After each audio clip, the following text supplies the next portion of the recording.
Bitcoin, blockchain, ICOs, Ethereum, and all the rest. Are cryptocurrencies the 21st century unicorn, a speculative bubble, or the future of money? The CryptoCast will help you understand the rise, the fall of digital currency, the highs, the highlights, the potential, and the lows, the scams, and pitfalls.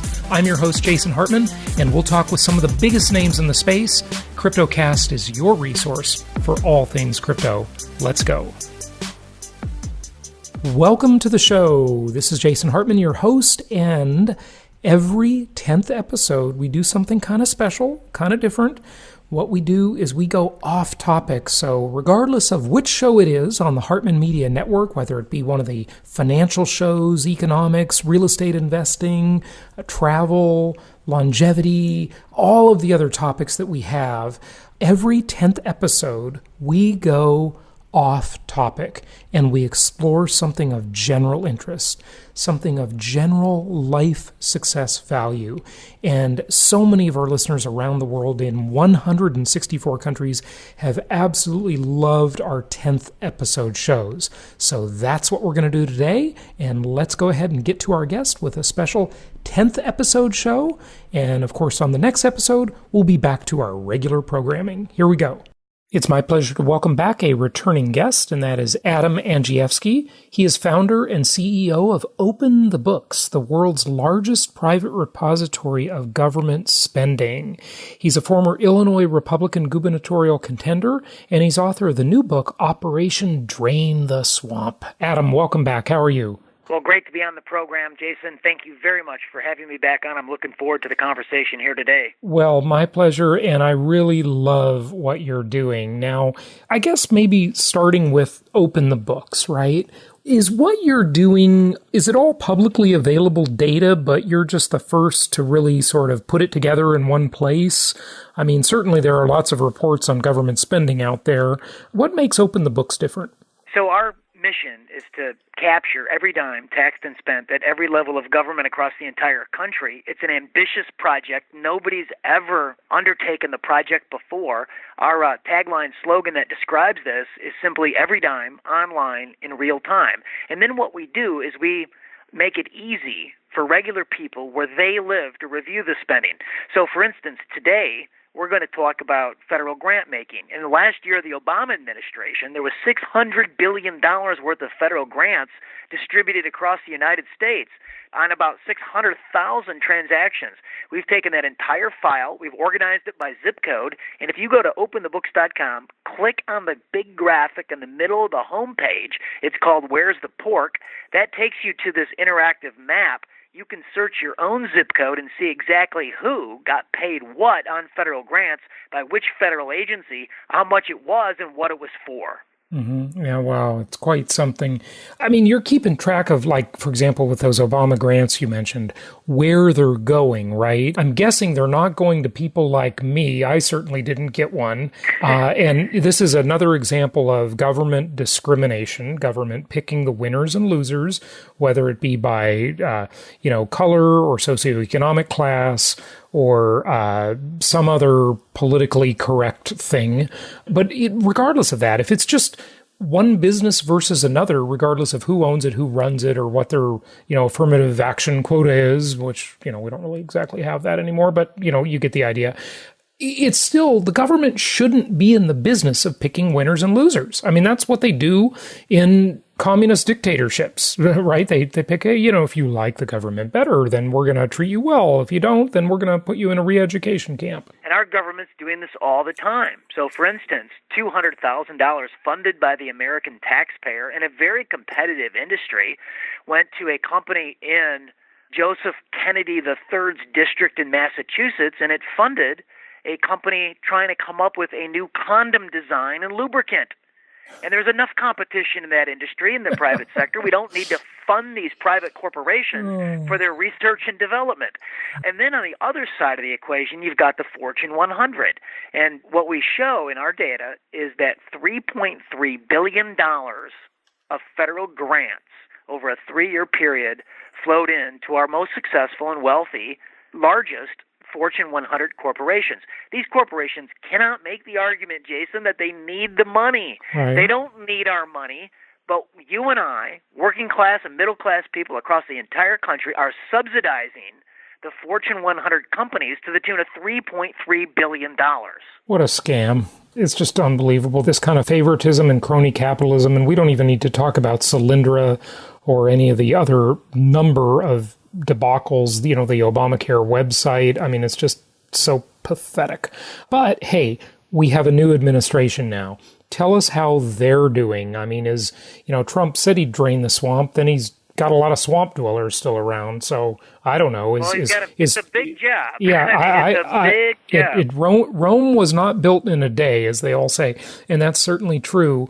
Rome wasn't torn down in a day either. So it is a big job. But how is Trump doing? Like, objectively speaking, and I have no idea where you stand politically. What do you think? How's the administration doing? So I think he's doing well, considering the array of all institutional force lined up against him. And let's go through where he's doing well. Well, good government starts exactly in the units that you can control by executive authority. The unit closest to him is his White House personnel payroll. We, for the last 2 years, on June 30th, it's a mandated report, the White House payroll report to Congress. We've given it oversight. This year, we're the only news organization in the country to give it oversight. And here's the findings. He's down 95, nearly 100 employees at the same moment in time versus the Obama White House payroll. He's down $5.6 million a year on that payroll. His wife, Melania, is down on her payroll count. She's got 10 staffers that report to her. Oh, and Michelle Obama just completely abused the system, and so did Nancy Pelosi. I mean, the stuff I used to read about Pelosi flying government jets around and the bar tab and oh my God, unbelievable. It was so abusive. Right, so Michelle Obama at this point in the Obama presidency, she had 24 staffers. Melania has 10. Michelle Obama was running a payroll for the First Lady of the United States of $1.6 million a year. So we forecast that Trump is on pace. In fact, he's ahead of pace to save the American taxpayer, just off the White House payroll alone, $22 million. And this is a leading indicator. Trump has issued the payroll freeze for the executive agencies. He's told his cabinet members and executive agency heads that they have to do more with less, and he is leading on that right out of his own payroll in the White House. Wow, that's amazing. Okay, but really, I mean, this is great. It sets a nice tone. People like to hear it. But Adam, it's really kind of a drop in the bucket, right? Like, where are some big gains? It's good to see that these people aren't treating the office like elitist kings and queens and royalty, right? That's great. But that's more of a gesture, really, almost. I mean, we're talking millions of dollars, but with something as big as the federal government, it's a drop in the bucket, really, right? So what else is going on in the big, broad scheme of things, if you will? So we identified that if you're a federal bureaucrat, the average pay in 78 large federal agencies is six figures. It's $100,000 a year. Mm-hmm. But that's not the whole pay package. You get these big salaries, then you get bonuses. We identified 1 million performance bonuses, and then we identified paid time off. At your 3-year anniversary, federal bureaucrats stand in line to receive 43 days, 8.5 weeks of paid time off, which is 10 holidays, 13 sick days, and 20 vacation days. Who in the private sector gets 8.5 weeks off? I mean, that's just ridiculous. Isn't that unbelievable? Well, no one gets it, Jason. And in fact, it's because we're not France. Yeah, right. We're not France or Germany or any of these other European countries that could be doing a lot better than they are. Yeah. Exactly.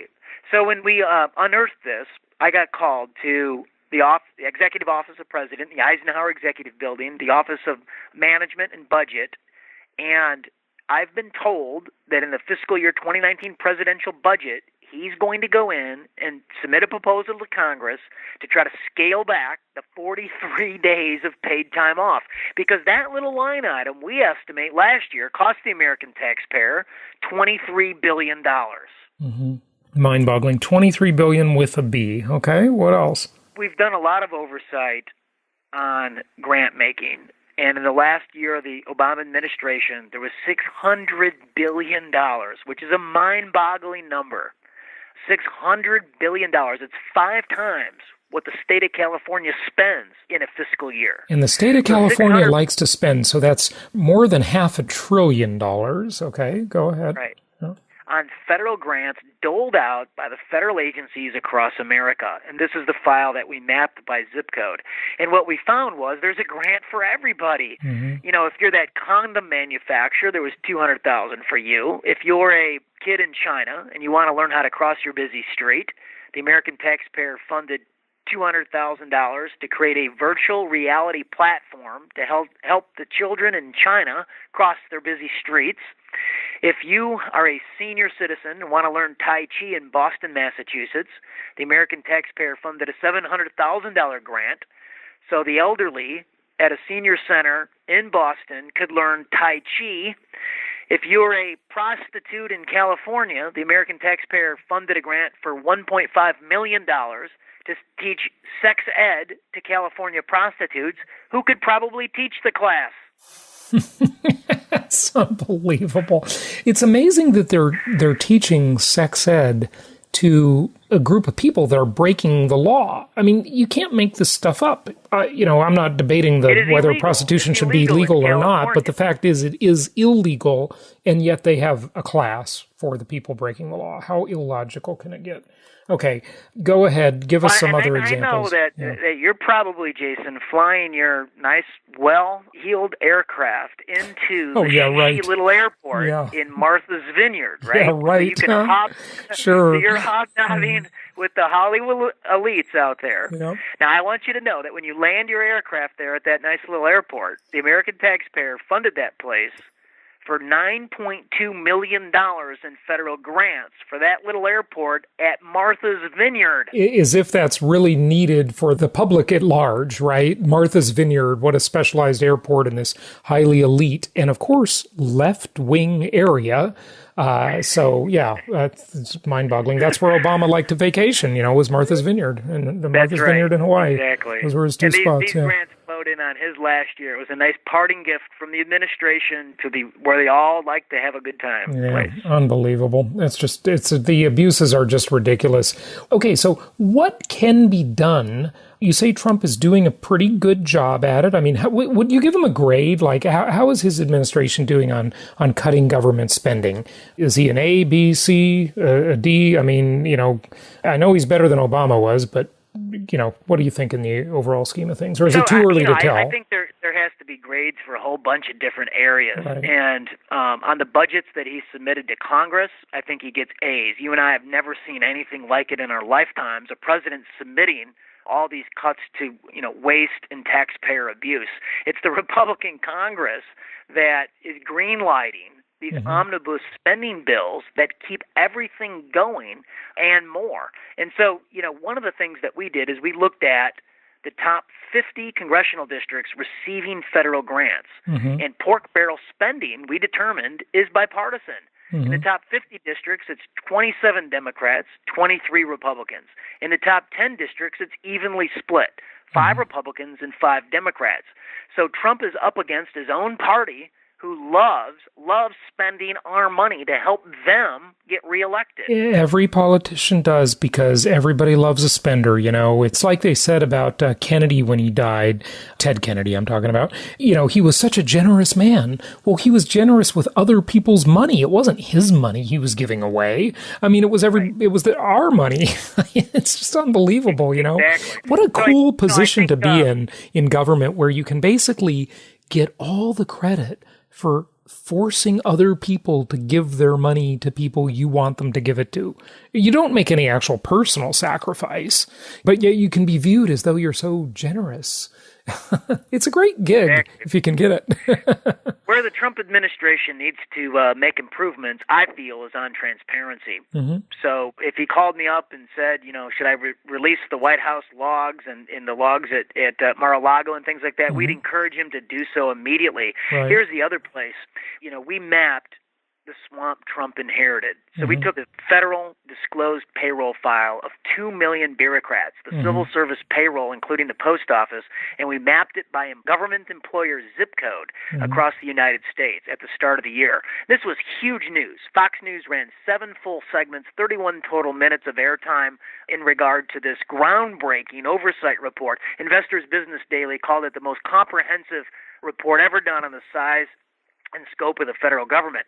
Well, in 2017, the first year of the Trump administration, we got the federal payroll through the door, and redacted from the responsive record was 255,000 bureaucrat salaries. You know, this was a classic case of the bureaucracy fighting back. And it wasn't Trump's nominee at the Office of Personnel Management that redacted the salaries. But now he's got his nominee in place, and we still don't have the salaries.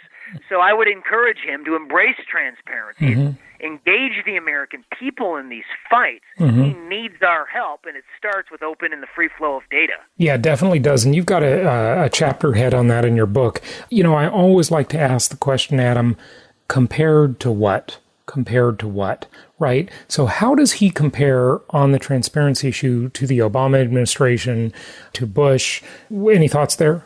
Obama ran on being the most transparent president ever, and then even the New York Times and all the rest of the crowd had to sue him to get, you know, responsive action on Freedom of Information Act requests. We haven't seen that yet with the Trump administration, so hopefully, you know, the new day in Washington, D.C. extends to simply what is in the Appropriations Clause of the United States Constitution in Article 1, Section 9. I think, you know, Trump should embrace this wholeheartedly, and it says that a regular statement and account of the receipts and expenditures of all public money shall be published from time to time. And what that means, the books are open. It's our constitutional right as citizens to be able to review all the expenditures. And we go through this process called the Freedom of Information Act just to request what is already rightfully ours. And hopefully the president will wholeheartedly embrace that view of the Constitution. Yeah, good points. What about the EPA? You know, whenever you set up an agency, they're just spending your money on all sorts of stuff that isn't even related to the real mission. Remember a few years back when that other agency, what's it called, the Government Oversight Agency or something, when they had all those lavish parties and hotel rooms for all the staff and the gift bags, and I mean, I just can't, it was like the GAO or something, the Government Accounting, I can't remember what the agency was, but that, you know, was one just extreme example of abuse of power. It's just pathetic, really scary where your money's going. What about the EPA, though? How are they doing? By the way, originally set up by a Republican. It's Nixon's creation was the EPA. Yep. But yeah, a lot of Democrats don't know that. So in 2015, in the fall of 2015, at openthebooks.com, we did a comprehensive oversight report of the EPA, and we found that in a 7-year period, the EPA bureaucrats incredibly spent $92 million on high-end luxury furniture. So it was $800 pencil holders and $7,000 executive desks. Just a waste of money. We pushed this to Bill O'Reilly at Fox News. He did a segment on it. And the EPA spokesman ended up telling O'Reilly that they saved the American taxpayer money because with some convoluted logic, they said, we moved into new office space, the rents were lower, so we needed new office furniture, but on a net-net basis, the American taxpayer was ahead of the game. And that is, quite simply, the logic of the bureaucracy. That is of the unbelievable. swamp. Totally abusive. Now, I want to make sure, though, I mean, they didn't claim that those $7,000 desks, I mean, I don't have a $7,000 desk, and those beautiful pencil holders, those weren't made out of recycled materials and sustainable production, right? I mean, the best thing they could do for the environment. They were probably made from ivory from the African elephant. Yeah, illegal ivory. Yeah, but the best thing you could do for the environment, I remember, it's funny how people rationalize this crap. This is a bit off topic, but I remember this ex-girlfriend of mine, she became became an interior designer. And I said to her one day, we were just chatting about her job, and I said, so what are people doing now? Like, what are some of the trends in design? And she says, oh, everybody's really environmentally conscious, with all their stuff now. And I'm like, I said to her, the best thing they could do for the environment is not redecorate. I mean, seriously, That's right. It's just so illogical the way these people are. They find a way to rationalize all kinds of, consumption and sin at every level, don't they? Well, in our book, Operation Drain the Swamp, and everyone listening to your program can buy a copy at Amazon. It's only $6.99, so we put it at a nice price point so you can buy extra copies. We did find that the incredibly, Veterans Affairs employs 167 interior decorators and designers. Oh my God. Every 5 years, they spend $60 million on their salaries and bonuses for redecorating and decorating at the VA. And that's not providing basic health care to our veterans. Unbelievable. And what do you want to bet? There's all kinds of kickbacks going on there. There's all kinds of those designers are coming and doing the house of the buyer, the person who buys the stuff from them or gives them the contract. It's just pathetic. It's just corruption everywhere you look, What about San Francisco? You've got a chapter about the Presidio Trust. We do. So this is a real good story. So in the last year of the Obama administration, fiscal year 2016, we took a look at the highest bonuses in the federal system, 2 million federal bureaucrats. What were the highest disclosed bonuses? And 6 out of the top 10 were at this little federal agency we had never heard of called the Presidio Trust in San Francisco, California. These are not people curing cancer. They're not sending a man or woman to the moon. These people are managing land, a former military base, in some of the best turf in the country at the base of the Golden Gate Bridge in San Francisco. And the top bonus in 2016 went to the human resource manager. The guy who cuts the payroll got the biggest bonus out of 2 million federal bureaucrats, and it was $141,000. Wow. Their realtor got an $85,000 bonus, and a program manager got a $78,000 bonus. And 6 out of the top 10 highest bonuses, again, they weren't scientists, doctors, or anybody else. They were at this little agency called the Presidio Trust. Unbelievable. It's just unbelievable. They have truly gamed the system for personal gain. That's the definition of it. You just got to assume everybody's going to do that. So the Operation Drain the Swamp consists of 3 major parts, Adam. Open the books, downsize rich benefits packages, and cut frivolous positions. What do you want to tell us about that as we wrap it up? The president faces fierce resistance in Operation Drain the Swamp. There's 120,000 program managers, analysts, and their bosses that confer $600 billion worth of grants. That's the resistance, and that's why the president needs we the people to stand up and fight waste, fraud, corruption, and taxpayer abuse. Good stuff. Adam, give out your website. It's openthebooks.com, and people can buy a copy of the book at Amazon. It's called Operation Drain the Swamp. And you also have an app, don't you? A smartphone app with Open the Books data on it? We do, and there's roughly 15 million public employee salaries in that app. Wow. It's free for Apple and Android. It's called Open the Books. The first problem is, why are there even 15 million government employees? It's just insane that the government is that big a part of the economy. But we'll leave that one for your next time on the show, Adam, because that's just crazy. Right. Adam, thank you for joining us. Really appreciate it. That's Open the Books and Operation Drain the Swamp. Appreciate you filling us in on some of this stuff. Well, thank you again, Jason. Thanks for your interest in our work. Thank you so much for listening. Please be sure to subscribe so that you don't miss any episodes. Be sure to check out the show's specific website and our general website, hartmanmedia.com, for appropriate disclaimers and terms of service.